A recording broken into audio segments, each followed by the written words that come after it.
All knowing, all understanding. There is nothing. Bless you, Lord. Bless you, Lord. Nothing's too hard for Jesus. Nothing's too hard for you. Nothing's too hard for my God. He can do everything. Father, we thank you and we bless you. You are able to do everything. You're able to settle every case. You're able to handle every circumstance. Able to handle every affliction. Glory be to you, Father. We celebrate you and we magnify your name. There is none like unto thee, Lord. While you're standing, I want you to lift up your voice in thanksgiving and just appreciate God. Tell him, Lord, I thank you for what you've done in my life. Just lift up your voice and appreciate him for who he is and for what he has done. Great are the things he has done for you. Celebrate him and thank him for the mighty, marvelous work he has done over your life. Father, we thank you for last Sunday service. We thank you for the first service. We thank you for the second service. We thank you for all the services that we held in this place, Father. We come this evening, Lord, to say thank you, to bring a sacrifice of thanksgiving. The sacrifice of our mouth, Lord, we return it this evening to you. We bless you, Lord, this evening. A sacrifice of thanksgiving. We present it at the throne of grace, Lord. Receive our sacrifice of thanksgiving this evening. Thank you and thank you and thank you, precious Father. Blessed be your holy name. It is in Jesus' most powerful name we have given thanks unto the Lord. Amen. Katika jina la Yesu Kristo tumeweza kumshukuru Bwana. And as you thank God for whatever you thanked him, it shall never depreciate in your life in the name of Jesus. Amen. God will lift you to the next level of your life in the mighty name of Jesus. Amen. Please take your seats in the heavenly places as we just gather our strength before we proceed with the word of prayer again. Holy Communion for increment. Somebody shout, Holy Communion for increment. Holy Communion for increment. Meza takatifu ama meza ya Bwana kwa ajili ya upanuzi na kuongezeka. And by this service today, I see God increasing somebody in the name of Jesus. Amen. I said I see God increasing someone in the mighty name of Jesus. Amen. Kwa kuwa umeamua kuingia katika ibada hii jioni ya leo, Bwana anakusongesha katika viwango vipya katika jina la Yesu Kristo. Unapanuliwa na kusongeshewa mipaka katika jina la Yesu Kristo. Without wasting time, we will gather our strength from the book of Acts chapter 2 and verse number 42 all the way to verse number 47. Acts chapter 2 verse number 42 all the way to verse number 47. Na wakati unapofika pale sema amina. Acts chapter 2. Matendo ya Mitume sura ni ya pili, mstari mdogo wa 42 hadi 47. My Bible translation records, and they devoted themselves to the apostles' teachings and the fellowship, to the breaking of bread and prayers. In other words, verse number 42 says, and they fully gave themselves, they sacrificially availed themselves. Yani walijitolea katika hali iliyo ya kiwango cha juu. And they devoted themselves to the teachings of the apostles. Wakajitolea hao wenyewe, na wala sio kutoa tu vitu, bali wakajitolea hao wenyewe kwa ajili ya mafundisho ya mamitume, kila siku wakikusanyika wanapovunja mkate na kuendelea kudumu katika maombi.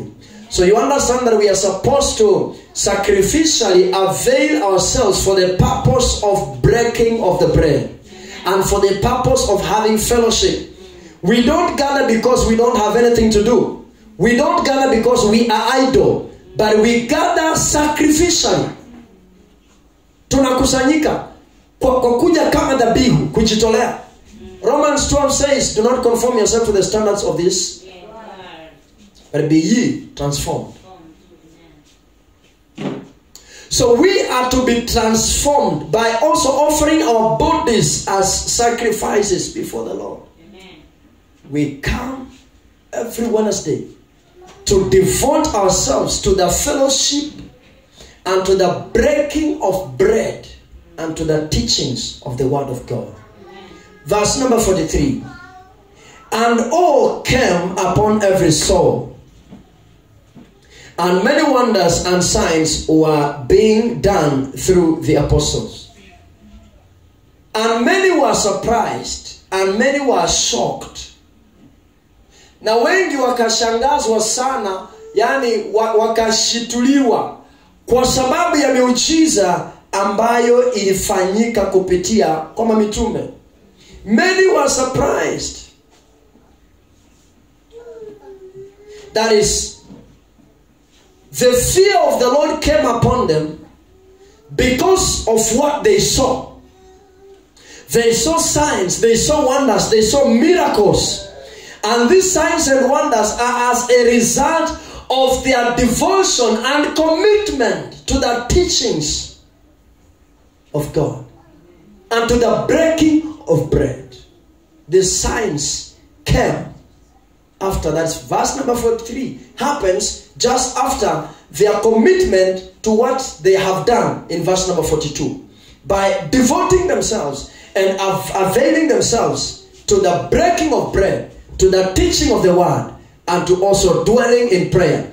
Then verse number 43, and many were filled with awe because there were signs and wonders. Testimonies took place through the apostles. This simply means that when we devote ourselves and avail ourselves for the teaching of the word, our devotion, our dedication, and our commitment gives birth to miracles. Amen. Am I talking to someone? Amen. Because when you grow in the realm of the Spirit to get to the level of understanding the things of God, you get to a level of growing your faith to take you to a position of receiving things from God by faith. Amen. Then those miracles take place. Amen. But if you don't have that faith, and remember, faith comes by hearing and hearing again of the word of God. Amen. So if there is no hearing of the word of God, there is no growth of faith. There is no development of faith. And if there is no development of faith, then there are no miracles. There are no signs and wonders in our lives. But if we devote ourselves, if we commit ourselves, if we avail ourselves to the teachings of the word, to the breaking of bread, and to prayers, then miracles will take place. Verse number 44. And all who believed were together and had all things in common. And had all things in common. Those who did what? Those who believed. If we don't have all things in common, then we don't believe, all of us. Then all of us don't believe. Because unto all, remember, the Bible says, unto all who believed had things in common. Verse number 44. And all who believed were together and had all things in common. If we all believe, all of us will be together and will have all things in common. Not having one thing in common. At Sisi Water Tumeokoka, so we have one thing in common. Our central place of attraction is Jesus. No, they had all things in common. Am I talking to someone? Amen. And all who believed, everybody that believed, had everything in common. It means if you're filled by the Holy Spirit, I too am filled by the Holy Spirit. If you are full of faith, I am full of faith. We are having things in common. Not having a great difference among us. If you have peace in life, I too have peace in life. Because of our devotion, commitment, and availability to the teachings of the apostles. Amen. And to the breaking of bread. That means when we break bread every day, we receive the power of God. We receive the strength of God. And we get all things in common. Because the bread equalizes us. Amen. The bread brings us to a common ground whereby we have all things in common. Amen. Because as we are breaking of this bread, we are receiving the grace to the same percentage that every other person is receiving. Amen. Verse number 45. And they were selling their possessions and belongings and distributing the proceeds to all as any had need. Na wakawa wanauza mali zao kwa sababu ya kusimama na wengine na kusaidia wale ambao hawajiwezi. As we are here today, not all of us are equal. So they ended up selling their properties for the purpose of building up each other. Amen. That is the spirit of the church of Christ. Amen. That is the faith of the church of Christ. Amen. Not sitting down and looking at each other and laughing at one another. Atu anakujanga na slippers kanisani. Kwani ana viatu? If you see the need ya viatu, wake up one morning, enda kwa duka nunua viatu, mpatie avae. They sold their possessions so that none of them had need amongst them. And they came to this level because of the understanding of the word. Neno lisipo kuingia likakutosheleza ndani ya moyo wako, likabadilisha mawazo yako, hakuna siku utaona mtu akiwa na hitaji na usababishe hilo hitaji lipatikane. Mtu akikwambia nimelala njaa, instead of dipping your hand deep into your pocket, ukaweza kumnunulia chakula, from there you go about talking to others. Atu mnamuona TV na suti, hana chakula. That's not the spirit of the church of Christ. These things do happen because we are dry of the word. We are empty. We have no word. Because the word will translate you. The word will transform you. The word will change you. Amen. If you avail yourself every day to the teachings of the word and to the breaking of bread, you become transformed. You reason like a Christian, not like a carnal man. Amen. You think like a Christian. You behave like a Christian, not like a carnal man. Amen. Am I talking to someone? Au utaona mtu na hairstyle kwa miezi 3 alafu anaanza kucheka ati nywele yake inanuka. Ati mnamuona tu hivi nywele yake inanuka. No! Peleke yeye huko kwa salon. Watengeneze, because there is need in the life of that sister. Amen. Am I talking to someone? Ati huyo mimi muhagingi, ni muhagi aninukie nywele. Geukia jirani yako mwambie badilika leo. Mwambie badilika leo. Ati huyo ndugu alijua tu anakuja kanisani, kuna tiles, kanisa ni safi, hafai kukanyaga na matope, na anavaa tu socks imetoboka kisigino na vitone. That's not the spirit. It means you are empty. There is no word inside you. Because if the word be inside you, utauza uko na viatu pair 6, utauza pair moja unulie ndugu socks. Am I talking to someone? Yes. That is the spirit of the church of Christ. People who have received the word and people who have eaten the flesh of Christ, who have broken the bread, they think like that. They reason like that. Glory be to God.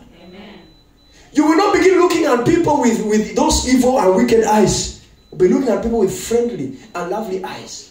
Unaona mtu, you see the need in the life of that brother and that sister, you sort out the issue and you speak a blessing in the life of that brother. Geukia jirani yako mwambie nitakusaidia. Mwambie nitasimama na wewe.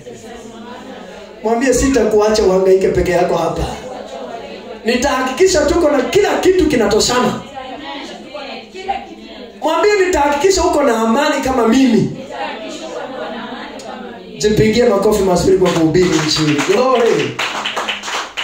So all who believed were together and had all things in common, verse number 45, and they were selling their possessions and belongings and distributing the proceeds to all as any had need. As any had need. If there was anyone amongst them that had need, anyone, si ati kwa sababu ni wa kabila letu, si ati kwa sababu wanaimbaga kwa madhabahu ama anahubiri kwa madhabahu. Anyone in the assembly had need. As anyone had need, they supplied the need.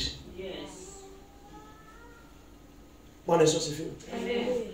Hiyo mabondi umechimba huko reserve, enda beba leta town. Pea watu wanao mahitaji ya chakula hapa town. Glory be to God. Pana kuweka tu mpaka wanaenda kuchimba kama imeoza, alafu napea ng'ombe. Glory be to God. Am I talking to someone? Verse number 46. And day by day, attending the temple together. When by when? Day by day. Day by day, attending the temple together and breaking bread in their homes, they received their food with glad and generous hearts. Amen. Day by day, they gathered in the temple. Day by day, they assembled in the sanctuary and broke bread every day. And went ahead after breaking bread in the temple. They see broke bread in their houses and in their homes. So this is not something we are doing here alone. Proceed, go ahead and do it even at home. Go, get home as a man of the house, as a woman of the house. Gather your family together. Prepare the bread. Prepare the blood of Jesus. And share it with your family. And say this evening, we are receiving the blood and the flesh of Jesus. Hizo ndoto chafu mnaotanga usiku zitahama hiyo nyumba. Zitahama. There is no way you can have the blood of Jesus inside you and again be dreaming of cows chasing you. And nimeota nilikuwa nimeenda kwa choo alafu nikaanguka kwa choo. Ati nimeota, pastor niombe. Hello. If you receive the blood and the flesh of Jesus, trust me, those dreams will live your life. Amen. They will stay far away from you. Amen. And day by day attending the temple. They did not give up. They didn't attend once in a week. Just to do the Wednesday fellowship. But with these guys, with the apostles, they used to gather day by day. On Monday, they were in church. On Tuesday, they were in church. On Wednesday, they were in church. On Thursday, they were in church. On Friday, on Saturday, on Sunday. Day by day. Except no day. Day by day. They assembled in the church. They assembled in the temple. And shared the word. And broke the bread. Wakakula neno. Na wakakula mkate. Kila siku katika nyumba ya Bwana. Geukia jirani yako mwambie chikaze. Maana tukifika hapo kwa kila siku natakana upatikane kila siku. Vunja mkate tunaposhiriki neno. Neema iwatoshe katika jina la Yesu. Let's close with verse number 47. Praising God and having favor with all the people, and the Lord added to their number day by day those who were being saved. Praising God and having favor with all the people. They had favor with all the people. Those that are born again and even the heathens. Because of the power in the blood. Because of the power in the bread. They had favor. Walikuwa na kibali mbele ya kila mtu. All the people. Ndani ya kanisa na nje ya kanisa. Wakifika kwa gavana hivi. Wanasema nimekuja kazi. Wanapata kibali. Wanapata kazi. Kwa sababu ya kukuwa committed katika ibada. Kupatikana katika nyumba ya Bwana kila siku. The Bible says, and the Lord added to their number day by day. When by when? Day by day. Because they gathered every day, God added to their number every day. It simply means that if you get committed to the kingdom of God, the kingdom of God will get committed to your personal welfare. Amen. Your level of commitment to the welfare of the kingdom is what determines the commitment of the kingdom of God to your personal welfare. Amen. If you have no commitment to the kingdom of God, trust me, there will be no commitment of the kingdom of God to your own welfare. But the higher you commit yourself, the more you commit yourself to the kingdom of God, is the more the heavenly kingdom gets committed to you. Heaven and its host releases blessings and commitment over your life. As you commit yourself to these meetings, I see heaven being loosed over your life in the mighty name of Jesus. Amen. Day by day, God added to their number. It means that day by day, God increases you. There is no way God you can get committed to the kingdom of God and then God increases the kingdom of God and leaves you outside. It's not possible. In one of Paul's letters, he says, the husband and man that laboureth. A letter to Timothy. He says, the husband and man that laboureth is the first partaker of the fruits thereof.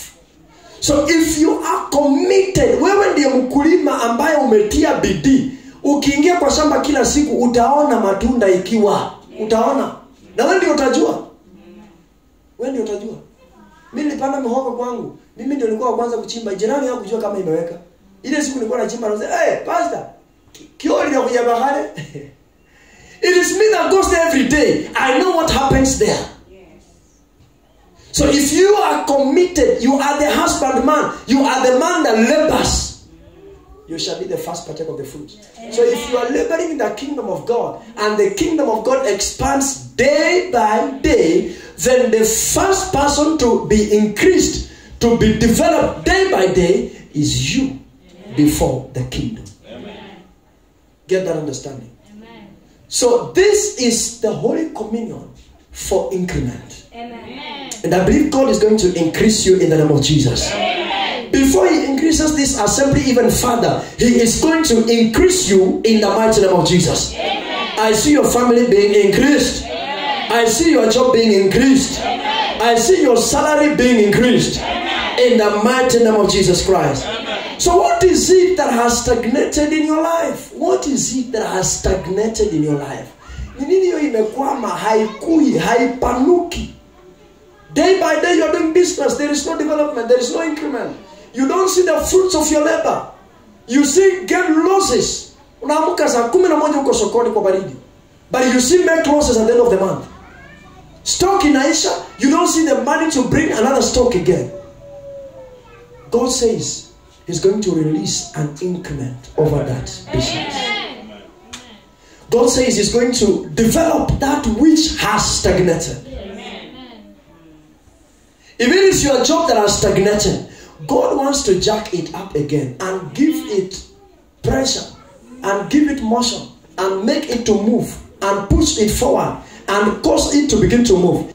God asks Jeremiah, what do you see? And Jeremiah says, I see the branch of an almond tree. And God says, thou seest well.